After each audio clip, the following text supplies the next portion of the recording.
Tonight on Primetime, cases that seem impossible to crack, crimes that seem impossible to solve. That's why there's Primetime Crime.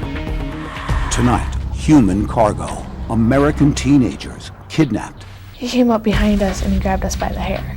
Girls forced to work the streets. I had to sleep with men for like money and stuff. Forced to work the truck stops. How much do you charge? Not able to escape, not able to leave. Hey, over the alpha, want to get wild and nasty with me? And she'll service truck driver after truck driver after truck driver. I felt like I was there forever and ever and it was never going to end. You just want to die. Everybody sees a white Lincoln, possibly two white females in the vehicle.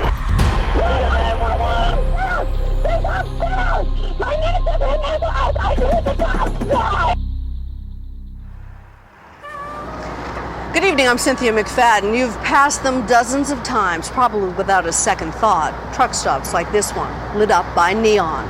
But tonight, you're going to see them in a whole new light, part of a shadowy criminal network that traffics in the sale of underage American girls for sex. The hellish journey of the two girls you'll meet tonight took them to a place much like this, but began innocently, a few steps from home.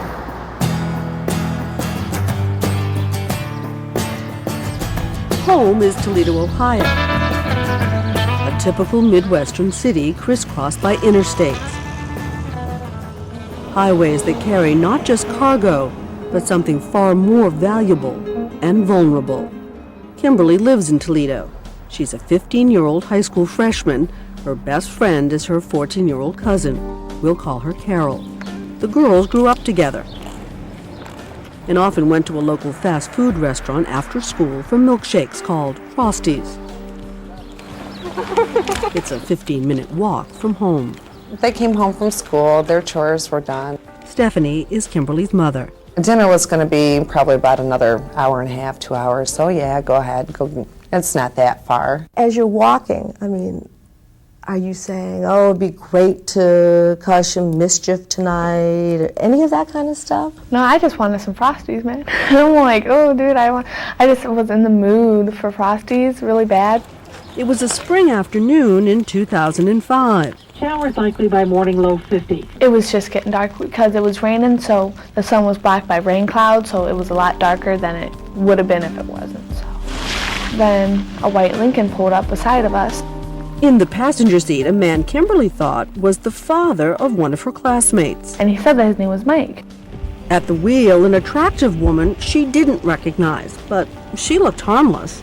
And they're like, hey, how are you and stuff. And they offered us a ride up to Wendy's.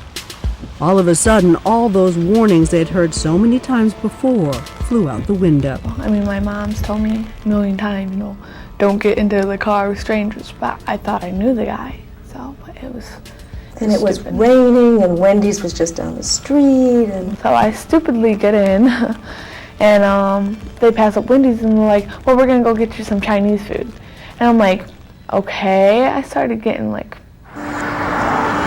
would be no Chinese food, no milkshakes. The cousins were taken against their will to this house and held prisoner.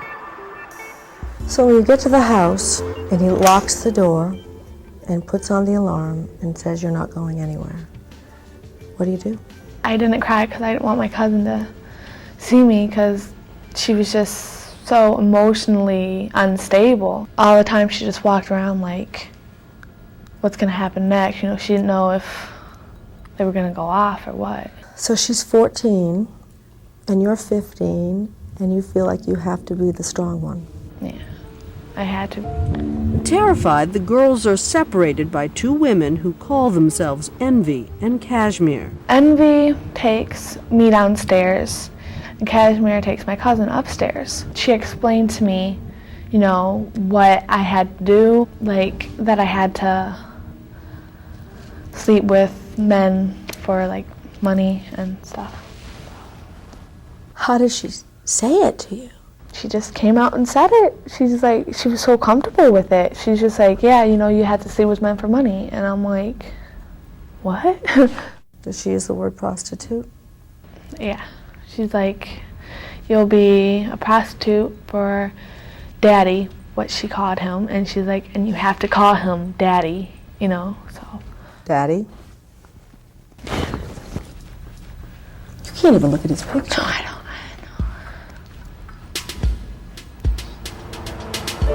This was just the first of many nights of terror. Kimberly and Carol, just a few miles from home, were about to enter a terrifying world. Just 2 of thousands of American teens every year forced into sexual slavery. There are children throughout the United States that are being sold as prostitutes. Our guide to this shadowy world is Mike Beaver, an FBI special agent who's been tracking this growing problem for more than 5 years. How young are these kids? It's not uncommon to see 12 and 13-year-olds out. What we've learned is if you have adult prostitution in an area, there's probably child prostitution occurring as well. Kimberly and Carol had fallen victim to an extensive, loosely organized network of predators. They will take the child and remove them from what they know because they can control them more closely. It means changing their identities. They obtain fake IDs. They will dye the hair of the children. All these are formal business practices that they use to isolate and keep the kids from being detected. All that was happening to the cousins inside this regular-looking house in a residential neighborhood of Toledo. Until then, Kimberly was a typical teenager who worried about her grades and loved to write poetry. But now she was a prisoner, about to be sold for sex. I didn't know what would happen if they would like grab a knife to shut me up or something and stab me. I didn't know what these people. Cousin, or? Yeah, I didn't know what these people were about, you know. So I had to see what they were capable of. They waited until their 3 captors, NB, Cashmere, and Daddy, the pimp who also goes by the street name Machiavelli, had fallen asleep. We didn't have shoes on, we didn't have coats on, we didn't have anything. We just wanted to get out of there and try to find wherever we were. He came up behind us and he grabbed us by the hair. It's like, and he dragged me and her into the dining room and he threw me into the glass dining room table. He started dragging my cousin upstairs. She was screaming my name. And then all of a sudden I seen her falling down the stairs. He pushed her down the stairs. He pushed her down a flight of stairs? Yeah. And she busted her lip open right here and she had bruises on her arm and stuff. She was crying and stuff and her lip was bleeding and everything. It was really bad. It looked like escape wasn't going to be possible. They said, if you do anything wrong, we're going to hurt your cousin. And that really hit home. It's like a mind game because she's my best friend.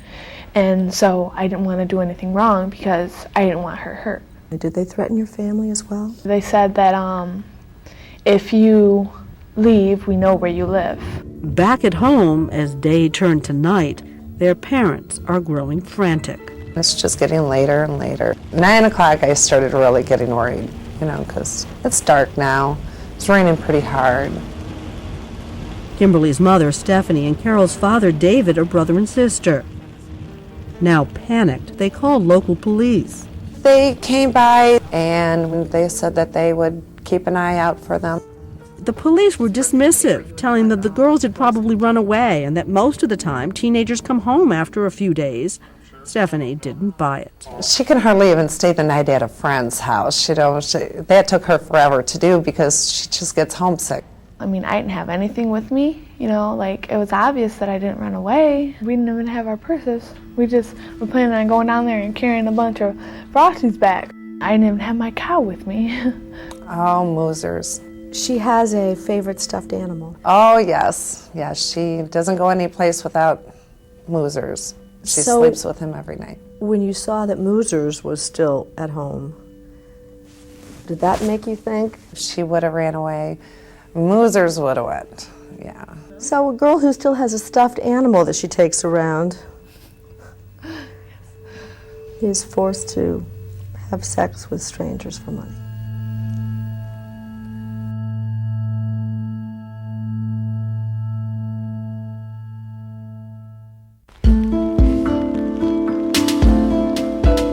Two teenage cousins, Kimberly and Carol, have vanished off the streets of Toledo and have now been missing for 48 hours. I'm thinking at this point, like, something's happened. Police think the girls, ages 14 and 15, have probably run away and will most likely come home soon.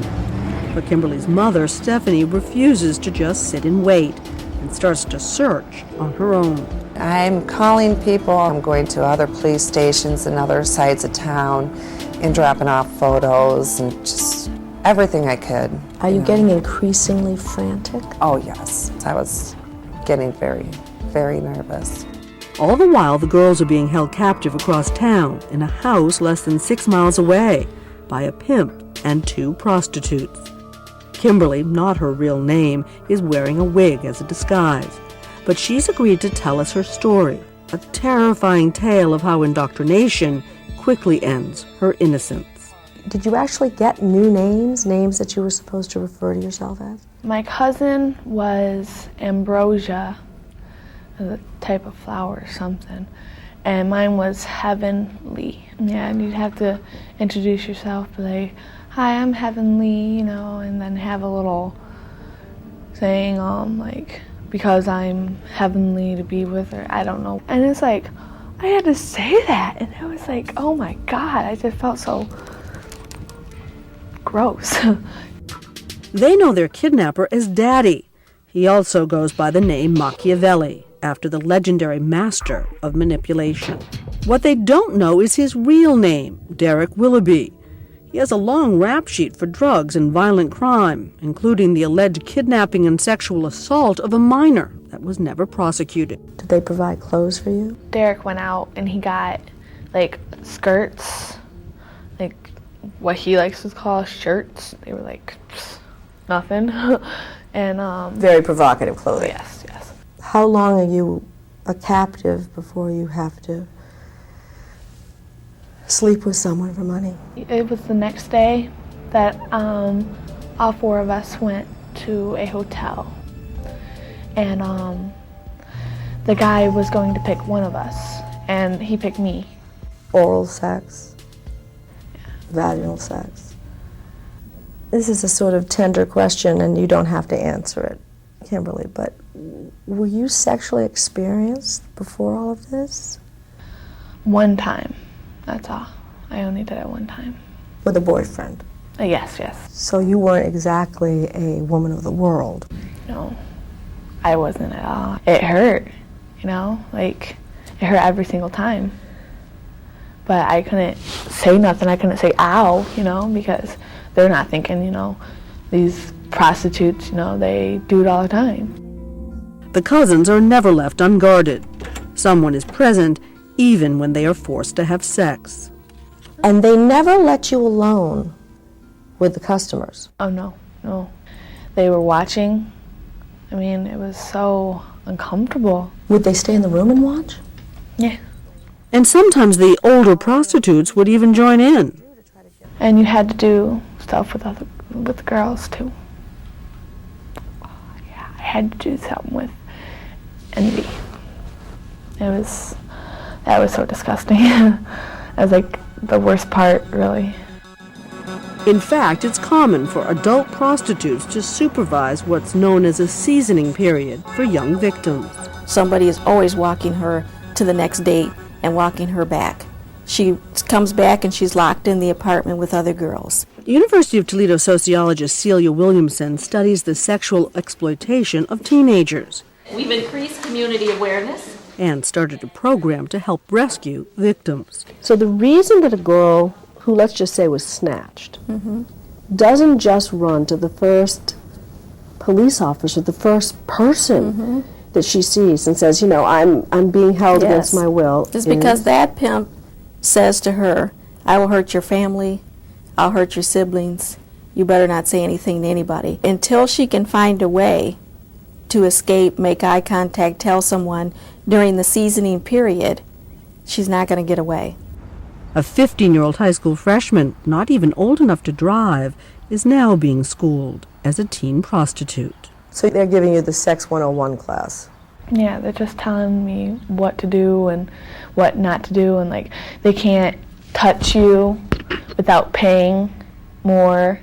They can't, no kissing on the lips, no hickeys, and they said that, just act like you're liking it, and I'm like, well, that's going to be hard, I didn't want to do any of this. I wanted to just knock them out and run. Among the hard lessons of Machiavelli's forced boot camp, how to evade police. Like, we had to do this obstacle course in the backyard with cones, and we'd have to go under the swing set and hop over the fence. And when I did it, my face went like this and just whammed up against the fence. So did you do it in high heels for practice? No, but we had to wear those around the house. Had you ever walked in shoes like that before? Oh no. By day, the girls are held in separate rooms in the house. At night, they're taken to work at this strip of Toledo motels. Their forced labor earns up to $500 a trick for Machiavelli. Did any of the Johns ask you how old you were? No. They didn't care? No, they didn't care. They didn't care if I was 12. They just wanted something. And what was sick is that, one of them, my first time, he had a wedding ring on. And I'm like, oh my God. I mean, that's just wrong, I mean, you got a wife at home. You don't need to be doing that. Did you think you were going to make it out of there? Honestly, I probably gave up hope, the 5th day. I'm like I swear, 10 times in 1 hour, I told my cousin that, don't worry, we'll make it out. You had to have hope for the two of you. Yeah. Just 2 of what's believed to be thousands of victims. What is your guess about how widespread this is based upon the research that you've done? Well, there has been estimates of a couple of thousand children in this country to over 100,000 children in this country.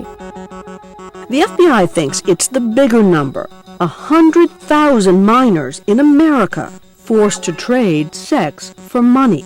Right this minute, enough to fill the largest football stadium. And it's not a coincidence it happens in cities like Toledo. Look to those highways. These crisscrossing interstates can quickly carry a vulnerable teenager far from home. Toledo is a hotspot for recruitment and training, and then the girls are shipped out to coastal cities and larger cities to work. When we use the term sexual slavery, you literally mean that young girls are being bought and sold. Absolutely. We have girls in Toledo taken off the street and forced into prostitution, taken to another city and forced to work the streets, and having no money, not able to make phone calls, not able to escape, not able to leave. And that's exactly what's happening to Kimberly and Carol. After 7 days of captivity, a regular client, a truck driver, is recruited to drive the girls, along with Kashmir and Envy, out of state to a fresh set of customers, Machiavelli following close behind. While back home, a mother and father wonder if they will ever again see their daughters. Police know that after 48 hours, the chance of a safe return dwindles by the minute. Now you're into the 2nd week. Do you start to think that maybe she's not coming home? Yeah, that's when you drive down by the river.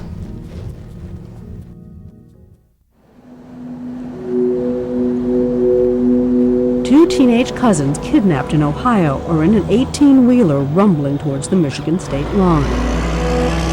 Forced over the past week to have sex with multiple strangers. They have been missing for 9 days. It felt like years that I was there. It felt like, I was there forever and ever, and it was never going to end. The truck driver is 46-year-old Richard Gordon. His payment for the trip, sex with 15-year-old Kimberly, while her cousin and the prostitute called Kashmir go to another truck. And I had to do something with Richard. And I didn't like that because he's a truck driver. The truck stops are unique in how they're used to market children. They're isolated. They're out of the public view. They're traditionally out of law enforcement view. We're Each girl can net their pimp more than $1,000 a night. These pimps operate across the United States, and what they do is they network with each other. They will call each other and say the money is good today in New York, and then pimps will go to that area. As it heats up with law enforcement or the money is saturated, then another pimp will call them to Florida. So part of the battle against the trafficking of teens for sex is taking place along the nation's highways. Everybody out there want to get wild and nasty with me? Go to channel 40, go to 40 for commercial. We visited a truck stop in Cumberland County, Pennsylvania, We're going to go to the Gables first. where local law enforcement is mounting a sting. When Heather is out there, we're going to try to allude to Heather being young. Police decoys like Heather are given fake names. Tonight, she'll call herself Cookie. She's wired and sent out. I'd head up to the very first row. Walking a lot, seeing if we can pick up any guys, if they're interested in any, soliciting a prostitute. We need a $5 woman, come on! Cookie scans on the CB radio for a driver seeking sex. Hey, Cookie! Yeah? Where are you at? What do you look like? I'm 5'5.5", 34B, brown hair. Want anything else? But the drivers this night are wary. Probably one of them damn cops around there. Hey, Cookie, you a cop? No, are you? You looking to party? I'm 16. How much do you charge normally? 25 25 for what? for whatever you want. Sex, whatever I want? Sex, yeah. This driver takes a pass. The guy that she was talking to is in row 4. But finally, Cookie makes a deal. Sex for money. You guys going that way, we'll go around this way. Just got him. Right now, you're under arrest for criminal solicitation to commit prostitution. The arrest is made, and the cargo, a truckload of shampoo and detergent, is seized. Have a seat in there. I'm trying to keep the company from going. That's unlikely. Police call the trucking company and ask if they want to bail out not the driver, but the truck's valuable contents. Because in his case, the decoy did not claim to be underage, the driver faces only a misdemeanor charge and a $425 fine. But he still may have some explaining to do to his wife. What do you think she'll say? She'll probably be pissed off. Back at that truck stop in Michigan, it's 1 a.m. Kimberly and Carol are still separated and scared, but they're now supposed to have sex with the truckers lined up along what's called Party Row. What you look like? And all the prostitutes operate on their own channel. So Blossom may operate on channel 12. Orgasm may operate on channel 6. Where you at, baby? We'd be channel 19 and they'd be channel 11. And so, they switch over to here, say, yeah, this is where we are and stuff. Then she will ask him, what does your house look like? House meaning the semi that he's in. And he'll say, I'm in the red house down towards the end. And you will see the prostitute get out, and she will go down, and she'll service truck driver after truck driver after truck driver. Go to channel 5 for that commission company. For Kimberly, it's almost too much to take. You just want to break down and cry. You just want to, die. But then one driver notices some very young-looking girls and, disgusted, calls police. 911. A couple of girls at the TX at 167 trying to do business out here. Could this be the break police finally need to rescue these two young and terrified cousins? Stay with us.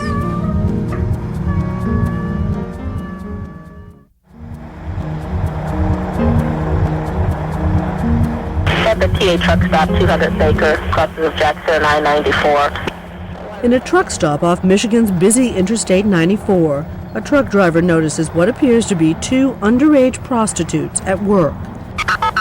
Instead of driving on, he calls 911. They've just recently gotten into a white semi-truck with a trailer. Our call came around 3 in the morning. Soon, Sheriff Daniel Minzy's officers are on the scene. It's not uncommon. We've had them here before. They come up from the Toledo area. Police approach the truck where Kimberly and the older prostitute guarding her, Kashmir, are holed up. She tried to hide me a little bit, and then they found her, and then I kind of like stuck my leg out, like, and then they're like, you too, and I'm like, yes. I'm like, oh no, and I went out. Two of them had identification, the truck driver and one of the females who was an adult. The other one who didn't have identification gave a false identity, false name, and date of birth. Kimberly lies to the police because she's terrified about what her pimp, lurking nearby, might do to her or her cousin if she tells the truth. And remember, he's drilled her to give false information. They're not going to tell you they're juveniles. They're going to give you fake names. I mean, you try to put yourself in the situation and say, I'm desperate, I want to get out. The first thing I would do is say, you know, I'm really 14. Help me. They know the consequences, and they are scared to death. And I was just, you know, looked like I was scared, like I was terrified. I kept on fidgeting and stuff, like, I didn't really look at them or anything. I'm like, you know, like, kind of like, just help, you know. Once police are able to get Kimberly alone, they realize something is terribly wrong. So then they're like, well, you're free to go home. They said that to Kashmir, and they kept me. Once they had left, she told us that she was much younger and gave us her real name, which we ran through the computer and found out that she was missing out of Toledo, Ohio. Kimberly had been rescued. Police rushed her to the nearest hospital, but all she could think about was her 14-year-old cousin Carol, who was still a captive and being held in a separate truck. Like, oh God, you know, what's happening to her? You know, I didn't know anything. I was just crying. I was hysterical. For the first time, I was able to cry. And for the first time in nearly 10 days, Kimberly's mother finds out her daughter is still alive. It was the best day. What did they say? That the girls had been kidnapped and being held against their will, and that they have been forced into prostitution. While her mother and Carol's father, David, make the 90-minute drive to Michigan, Kimberly is treated at the hospital. I took a whole lot of pills, you know, to make sure I wasn't, if I got pregnant, you know, it's gone. If I had any sexually transmitted diseases, it'd be wiped out before then. Then my mom came in, and she started crying. She's like, I'm so sorry that happened and stuff. Oh, I remember walking into that hospital room. Oh my God. It was both happy and miserable. I was ecstatic. I have my daughter, and she's in one piece. Where's my niece? In fact, her niece Carol is still being held by the pimp, who has fled the truck stop and who police believe is heading back to his home base in Ohio. Officers rush to alert Toledo police. Everybody sees a white Lincoln with a black male driver and possibly two white females in the vehicle. The driver's name's probably going to be Derek Machiavelli. Meanwhile, Stephanie and David race back to Toledo with Kimberly in the back seat, frantic to find Carol. But how? Kimberly remembers the name of the street where they were held, the only brick house on the block. They find it with Carol's sneakers outside, and Carol's father calls 911. Yeah, my daughter's been kidnapped. I found the guy's house. Their cars are home. It's Downing, D-O-W-N-I-N-G. Downing. And this is the person who took your daughter? This is his address? Yes. For 40 agonizing minutes, they sit in the car, waiting. Still, no police. Now, Kimberly's mother calls 911. Yes, we called about a kidnapping. Let me check here. Okay. Okay, I do see the call in is in, but we haven't had a crew yet to go because we've been pretty backed up. Okay. My niece is in the house. I know the guy has been abusive to the kids, sexually and physically. I'll let the dispatcher know that you're checking on the ETA, but like I said, we've just been pretty backed up right now. And the police said, you know, it's a low priority. We can't send anyone out right now. And once my uncle heard that, he went into his truck, he got a crowbar, and he just right to the house. And I grabbed the phone chasing after my brother, and I called the police again on my way up to the house saying, this is serious. 911. My niece is in this house. I need the cops now. We need the police here now. We're going in. We're getting my niece. My brother is banging on the door. give me my daughter, give me my daughter. What was about to happen would be the strangest twist of all when Primetime Crime continues.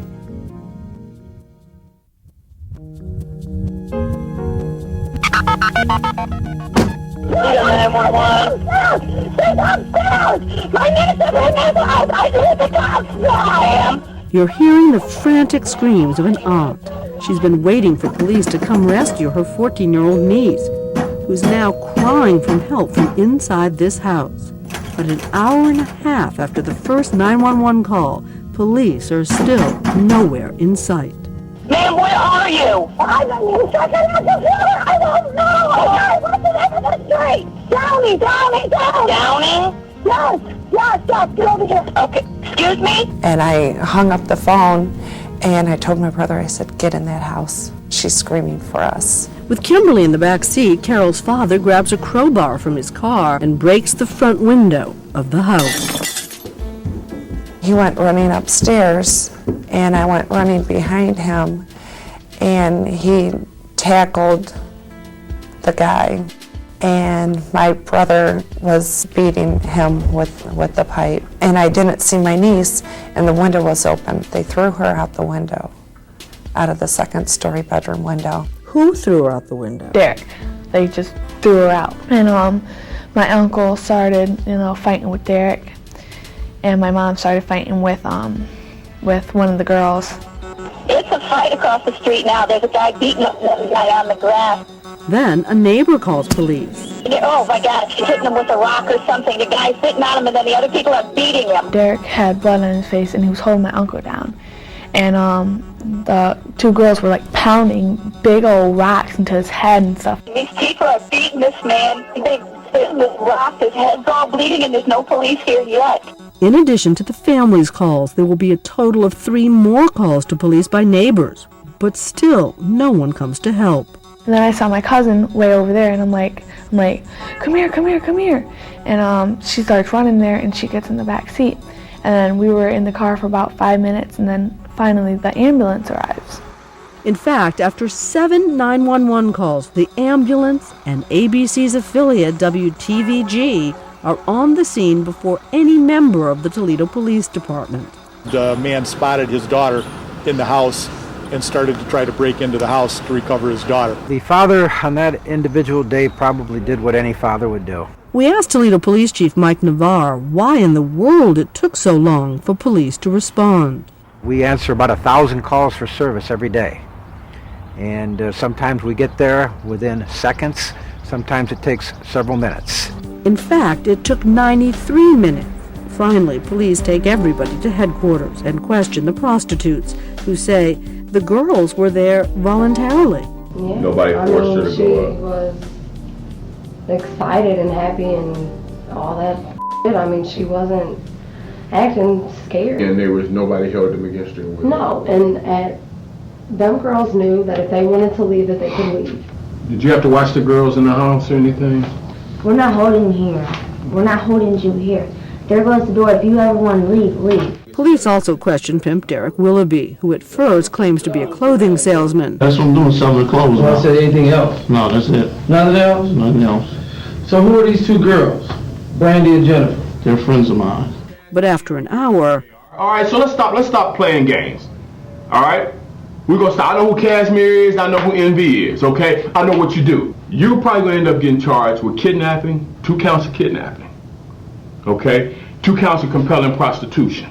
You got 2 white girls and you got 2 white girl minors. 14 years old, 15 years old. And then you got the feds in your because they throwing in the border, taking them across state lines, and then they talking white slavery. And you talking a long time in jail. You might have thought so, but that's not what happens. Willoughby and the 2 prostitutes are released on bail. With her kidnappers again free to roam the streets, Kimberly feels frightened, in danger, and abandoned. For the longest time, I was really depressed, and all I wanted to do was, kill myself. But, I couldn't, if I left, my cousin just be, out there and have to face this all alone. And it's not the last time they'll see their tormentors. Will Kimberly and Carol ever again feel safe? Stay with us.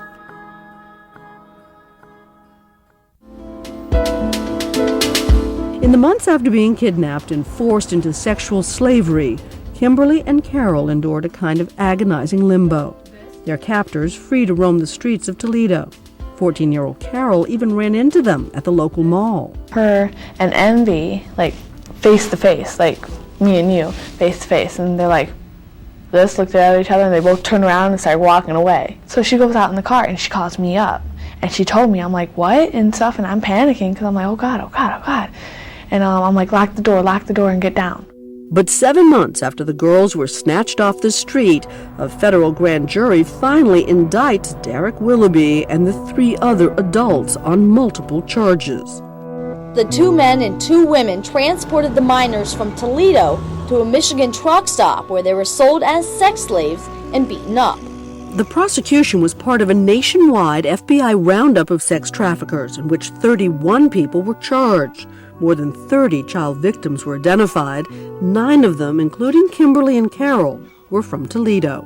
Authorities say that Toledo is one of the hubs for teen prostitution, and yet it seems nobody in Toledo knows it. No. I had no idea anything like that was happening in Toledo. I was very shocked. It was a big surprise to me.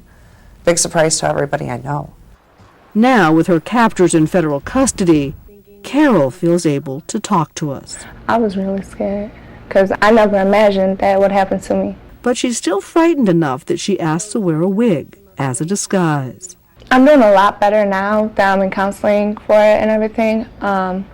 But I have them nights where I just think about it and break down and cry. We asked her if there was anything she wanted to say to the man who kidnapped her. God, there's so many things I want to tell him. I hate what he did to me and my cousin, what he did to my dad. And he thinks he can call himself a man. A man would not do that. A man would not take 2 young teenagers from their loving home and do that to them. I don't want to see tears anymore. For Kimberly, the hurt still lies just below the surface. And I don't see how they can think that they didn't do anything wrong. No, I mean, hitting us and verbally, mentally, and emotionally abusing us, taking away everything, our childhood, you know. When you say you've lost your childhood, is it another way of saying you've lost your innocence and your trust? Oh yeah, I lost a lot of trust in people, you know. I just think that everybody's out to get me now. It's been very rough. I always tell her how proud I am of her, how brave she was. Both of them were very brave. So are you nervous about today? A little bit. A little bit.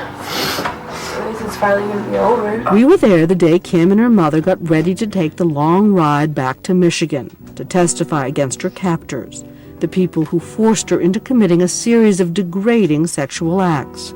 It will be the first time in nearly 2 years she has seen them. I'm going to be scared, anxious, nervous, happy also that they're finally going to get what they deserve. Well, not fully, but okay.